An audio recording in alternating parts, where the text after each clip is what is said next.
보통 우리가 시장 분석할 때 엑스레이 기계 같은 걸 기대하잖아요. 네, 딱 뼈대가 보이는 그런 거 말씀이시죠? 맞아요. 그러니까 금리가 오르면 주가는 떨어진다. 혹은 중동에 전쟁 전운이 감돌면 자본은 안전자산으로 싹 다 도망간다. 이런 선명한 뼈대요. 아주 정석적인 경제학 교과서 흐름이죠. 근데 오늘 여러분이 계좌나 시황판을 열어보셨다면 아마 완전히 고장나버린 엑스레이를 보는 느낌이셨을 겁니다. 진짜 엄청난 괴리감이 들었거든요. 완전히 동의합니다. 지금 시장은 뭐랄까 철저하게 분열된 상태 그 자체입니다. 그러니까요. 한쪽에서는 코스닥이 막 25년 만에 대기록을 세우면서 경이롭게 폭주를 하고 있는데 저기 월스트리트의 스마트머니들은 3차 대전 공포에 질려서 국채랑 금으로 숨어들고 있단 말이죠. 덜덜 떨면서요. 네, 이게 주식시장 내부의 섹터 간 흐름에서도 그렇고 주식하고 원자재라는 완전 다른 자산군 사이에서도 서로 자기들만의 내러티브를 맹신하는 기현상이 벌어지고 있는 겁니다. 각자 믿고 싶은 것만 믿고 베팅한다는 거네요. 그렇죠.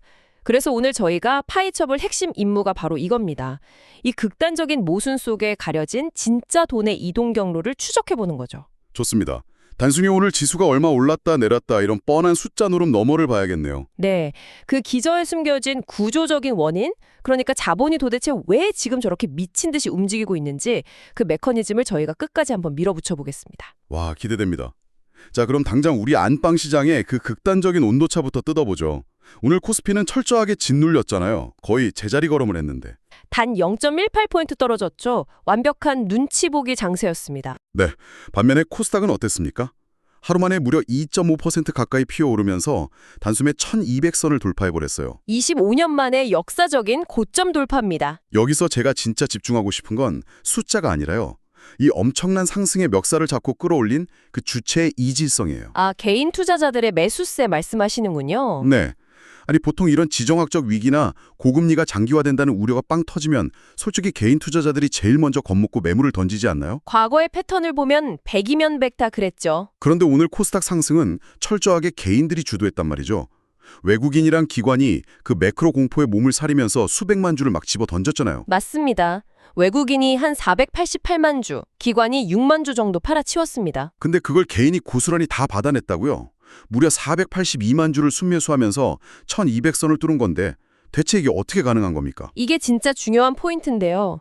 이 지점을 그냥 과거에 흔히 보던 개인들의 묻지마 투자 혹은 막연한 광기 정도로 치부해버리면 절대 안 됩니다. 광기가 아니다. 네, 지금 코스닥에 진입하고 있는 개인들의 자금 성격은 과거랑 질적으로 완전히 달라요.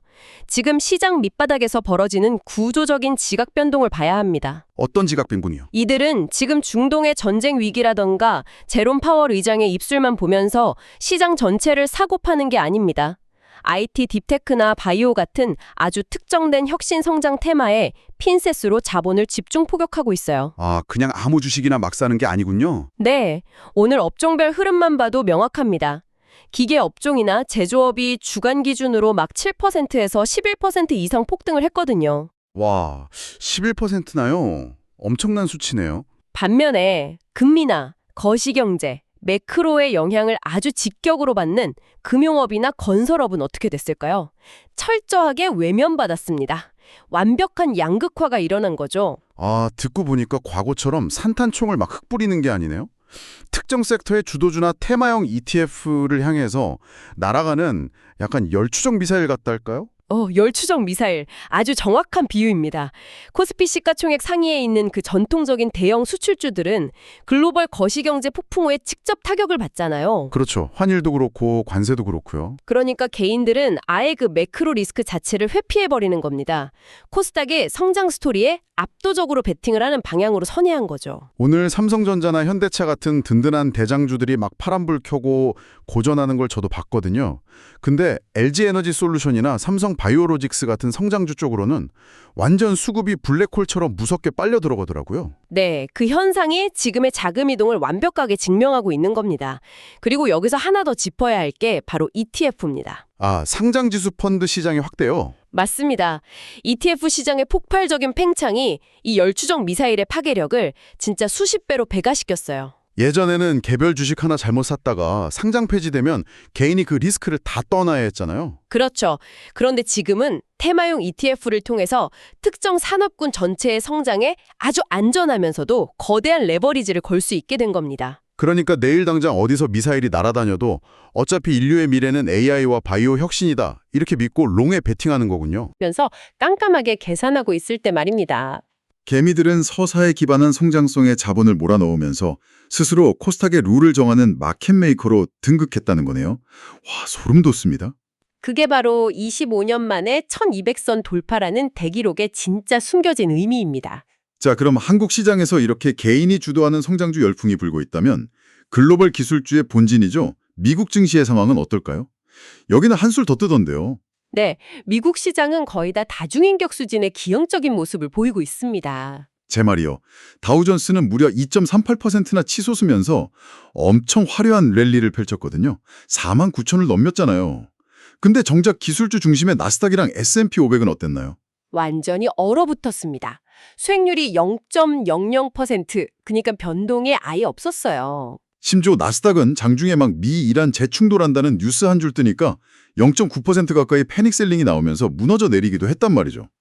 아니, 다우는 날아가는데 나스닥은 전쟁 공포에 벌벌 떠는 이 괴리, 이거 어떻게 이해해야 합니까? 둘이 같은 지구에 있는 거 맞나요? 같은 지구 맞습니다.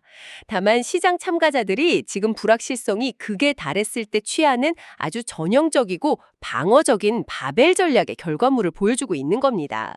바벨 전략이요? 양극단에 베팅한다는 그 전략 말씀이시죠? 네, 섹터별 수익률을 자세히 뜯어보면 투자자들의 이 찢어질 듯한 딜레마가 그대로 다 보입니다. 하루 만에 부동산 섹터가 무려 7.42%나 급등했어요. 부동산이 하루에 7%나요? 엄청난 방어적 움직임이네요. 그렇죠. 에너지 주식들도 2% 올랐고요. 그런데 전용적인 유틸리티나 생활 필수품 섹터는 오히려 하락했습니다. 야데니 리서치 같은 유명 매크로 분석기관에서 지금 증시 랠리가 펀더멘털을 잃고 표류할 수 있다고 강도 높게 경고하는 이유가 바로 이거죠. 아, 투자자들의 한쪽 뇌에는 전운이랑 고금리를 피해서 인플레이션 해지 자산으로 도망가라고 막 지시를 내리는데 다른 한쪽 뇌는 여전히 소프트 랜딩, 그러니까 경제 회복의 끈을 놓지 못하고 막 서로 충돌하고 있는 상태인 겁니다. 근데 제가 진짜 흥미롭게 본 포인트가 하나 더 있어요.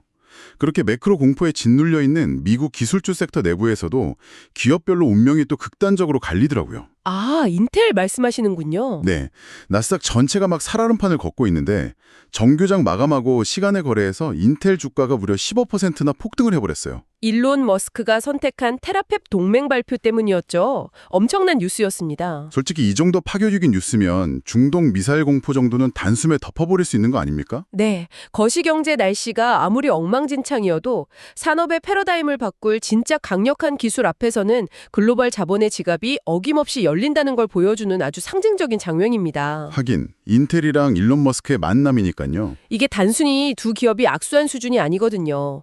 글로벌 AI 반도체 공급망의 헤게모니 자체를 완전히 재편할 수 있는 메가톤급 이벤트입니다. 스마트머니들 입장에서는 이란에서 미사일 날아오는 궤적 계산하는 것보다 머스크가 쏘아올릴 AI 칩 수요가 훨씬 더 돈이 된다고 냉정하게 계산을 꺼냈다는 거네요. 바로 그겁니다. 기업의 미래 현금 흐름에 즉각적이고 확실한 영향을 미칠 거란 판단이 선 거죠. 듣고 보니 우리 기업인 SK하이닉스가 올해 안에 미국 증시 대비를 목표로 대규모 신주 발행 검토한다는 기사도 정확히 같은 궤적이네요. 네. HBM, 즉 고대역 폭 메모리라는 AI 시대 핵심 무장이 워낙 탄탄하잖아요. 매크로 폭풍우가 몰아쳐도 미국 자본시장 심장부를 뚫을 수 있다는 맹렬한 자신감입니다. 반면에 트릴러 그룹이라는 곳은 최저 입찰가 규정도체 못 맞춰서 상장 폐지 통보를 받았잖아요. 매크로가 흔들릴수록 시장은 확실한 실체랑 숫자를 가진 놈한테만 극단적으로 돈을 몰아주는 아주 잔인한 옥석가리기를 하는 거군요. 아주 예리한 통찰입니다. 유동성이 넘칠 때는 조류가 높아져서 모든 배가 다 둥둥 떠오르지만 지금처럼 매크로에 물이 싹 빠지는 시기에는 누가 벌거벗고 수영하고 있었는지 적나라하게 드러나는 법이죠. 와, 뼈 때리는 비유네요.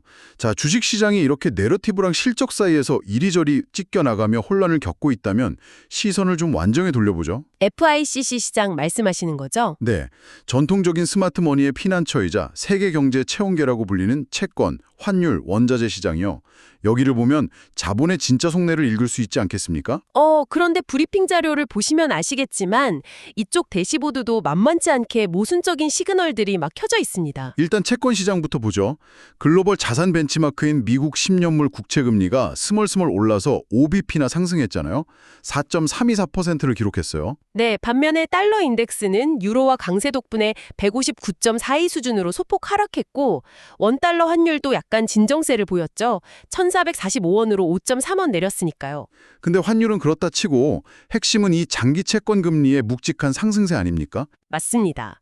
주식시장이 꿈을 먹고 자란다면 채권 시장은 철저하게 현실의 팩트만 먹고 자랍니다. 국채금리 상승은 단순한 기술적 매도세 그 이상이에요. 연준의 그 지긋지긋한 더 높게 더 오래 기조를 결국 프라이싱하기 시작했다는 뜻인가요? 정확합니다. 다가오는 FOMC에서 파월 의장이 연내 금리 인하라는 희망 고문을 아예 끝내버릴 수 있다는 매파적 시나리오에 묵직한 베팅이 들어가고 있는 겁니다. 아, 끔찍하네요. 그런데 제가 자료 읽으면서 제일 기가 차고 헷갈렸던 게 바로 원자재 시장이었어요. 마치 고장난 날씨 앱 같달까요? 하하, 유가랑 금값의 움직임 때문이시죠. 네. WTI 원유 가격이 94.8달러로 올랐는데 시장에 쏟아지는 언론들 전망 기사를 보면 완전 자기들끼리 멱살 잡고 싸우는 수준이에요. 서로 정반대 이야기를 하고 있죠. 맞아요. 한쪽은 이스라엘이랑 하마스 휴전 연장된다면서 유가 하락 베팅이 쏠린다 이러고 있는데 다른 한쪽은 중동 분쟁 구조적으로 장기화돼서 브렌트유 고지팩 5달러 돌파한다. 이런 섬뜩한 보고서를 내거든요. 금값은 훨씬 더 기용적입니다. 그러니까요. 금값이 하루 만에 1온스당 18달러나 급등해서 24달러 상승폭을 보였단 말이에요. 완전 전형적인 안전자산 선호 랠리인데 언론 헤드라인은 일제히 금값 상승세 둔화, 2026년 장기 전망 약화 막 이렇게 찬물을 끼얹고 있어요. 원자재 시장이 지정학적 위기를 프라이싱하는 건가요? 아니면 위기 해소를 선반영하는 건가요? 이거 도대체 어떻게 해석해야 합니까? 방금 제기하신 그 중요한 질문, 그 좁혀지지 않는 간극이 바로 현재 글로벌 금융시장이 처한 완벽한 맹점입니다. 맹점이요? 네, 영란은행, 그러니까 BOE 부총재가 최근에 아주 강력히 경고한 게 있습니다. 시장이 여러 위험 요인을 너무 과소평가하고 있고 글로벌 증시는 하락할 위험이 크다고요. 와, 중앙은행 부총재가 직접 그런 섬뜩한 경고를 했군요. 네, 유가랑 금값 보도에서 나타나는 이 극단적인 모순은 정보력이 제일 뛰어나다는 그 잘난 스마트 머니들조차도 현재 위기가 단기 쇼크로 끝날지 아니면 1970년대처럼 구조적인 인플레이션 장기화로 갈지 전혀 합의를 못 이뤘다는 뜻입니다. 아무도 모른다는 거네요, 결국. 맞아요. 글로벌 투자은행 UBS는 거시경제가 여전히 우호적이라며 랠리가 계속될 거라고 엑셀을 발부하고 부추기는데 채권 시장이랑 영란은행은 벼랑 끝이라며 브레이크를 밟고 있으니까요. 거기다가 비트코인마저 ETF 순유입 덕에 막 7만 8천 달러 선까지 폭등을 했잖아요. 이거 보면 투자자들이 이제 뭐가 안전자산이고 뭐가 위험자산인지 구분하는 걸 그냥 포기한 것 같아요.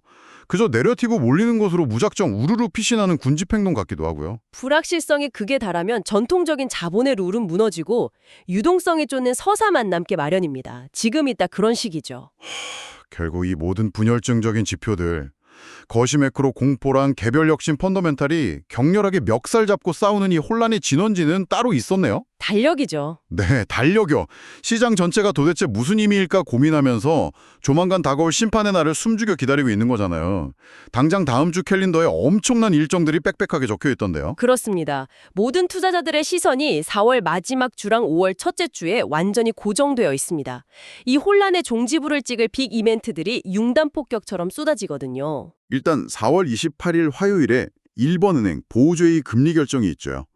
0.75% 예상하던데. 네, 그건 단순히 금리를 올리느냐 마느냐의 차원을 넘어섭니다. 지금 심각한 슈퍼 엔저 현상에 대해서 우에다 총재가 어떤 방어적 코멘트를 내놓을지 그 발언 하나가 아시아 외환시장 전체의 거대한 뇌관이 될 수 있어요. 이야, 시작부터 설벌하네요. 하지만 전 세계가 진짜 기다리는 하이라이트는 수요일과 목요일 아닙니까? 맞습니다. 수요일은 가히 빅테크의 심판의 날이라고 부를 만하죠. 와, 캘린더 보니까 마이크로소프트, 아마존, 메타, 구글 실적이 한꺼번에 쏟아져요. 그리고 바로 목요일인 애플 실적까지 나오고요. 앞서 우리가 인텔이랑 머스크 동맹이 기술주 투심을 끌어올렸다고 분석했잖아요.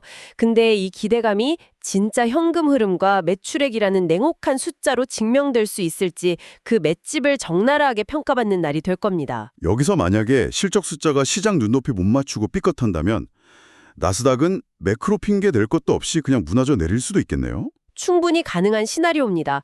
그런데 기업 실적 성적표만 나오는 게 아니죠. 거시경제의 가장 무서운 심판관도 함께 등판합니다. 4월 30일 목요일 대망의 FOMC 금리 결정, 그리고 제롬 파월 의장의 기자회견이요. 금리는 3.75% 동결이 거의 기정사실이죠. 네, 동결 자체는 선반영되어 있습니다. 월가가 뚫어지게 보는 건 금리 숫자가 아니라 파월 의장의 입술이에요.